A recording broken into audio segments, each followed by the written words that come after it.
Hey everybody, welcome back to another episode of Comics in Brief, our news and review show. My name is Yule. Let's get on with it. This is the part of the show where we talk about news in the industry. In Marvel news, when Deadpool gets its fresh start later on this year, Skottie Young is going to be writing the book. If you haven't checked his writing out before, you should look at his I Hate Fairyland from Image. He also does the art in that book.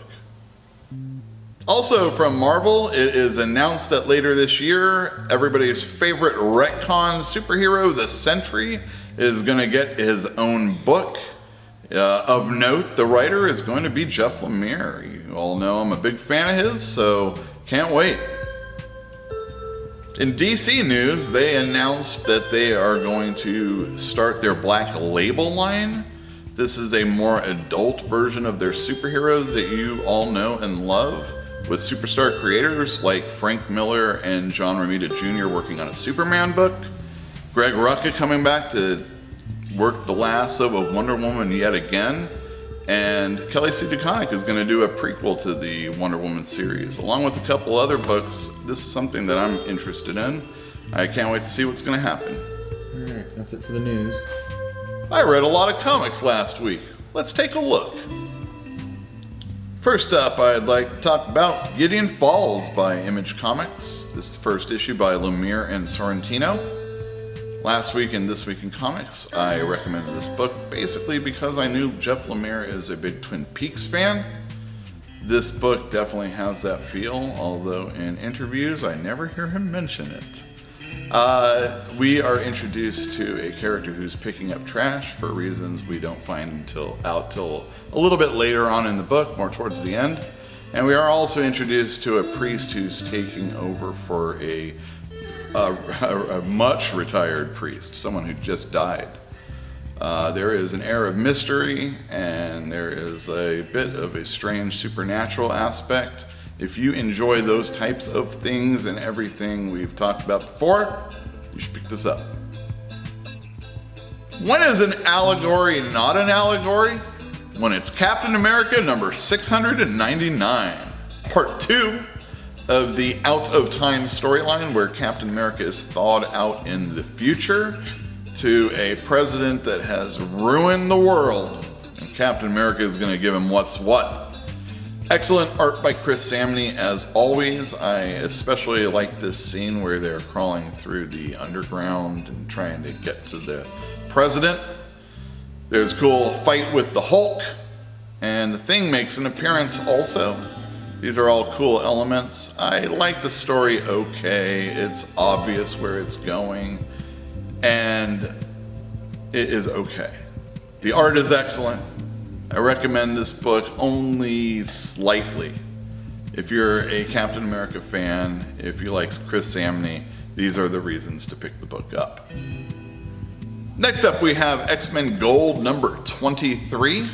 This is the first part of a story where the X-Men are in prison because in the last storyline they were mind controlled into believing that the police were the bad guys, and they got caught.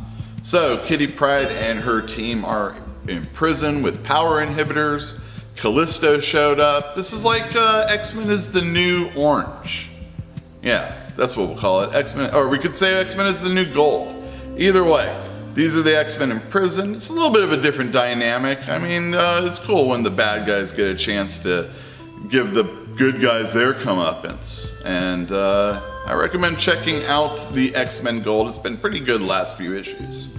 So that's a mild recommendation in the very least. Last up, we have the 12 number 1. This is a first issue of a 5-issue miniseries from Alternate Comics, who specialize in newsprint comics for $1.50. I really liked this book. The story was very good, although, and this is the one caveat, they do that plot device where in the very beginning, the prologue, we see a big old action scene. And then we bounce prior in time that's going to eventually lead up into that moment. I'm not a big fan of that. You know, if it's important enough to start with, then that's what you should start with.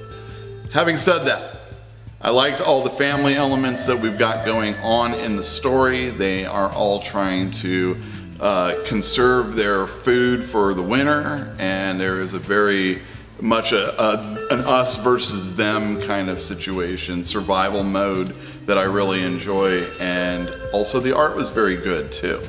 If you like orange, the coloring is all orange, and it's kind of an odd choice, but I know that they're outside and they're kind of trying to suggest that the elements are maybe getting at them, so maybe that's what's going on there.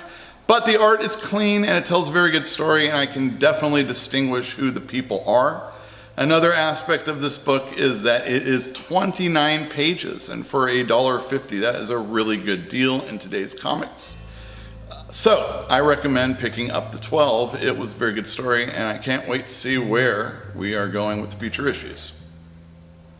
Thank you everybody for tuning into another episode. Visit your local comic shop. Let us know what you think of these comics or what you thought of my reviews in the comments down below. Oh, also, we have an eBay shop. You should check it out. There's a lot of good comics that we put up there. And if you would, please subscribe to the channel if you haven't already. Like the video. It really helps us out if you do that. And hit the bell for notifications. And of course, we'll see you next week.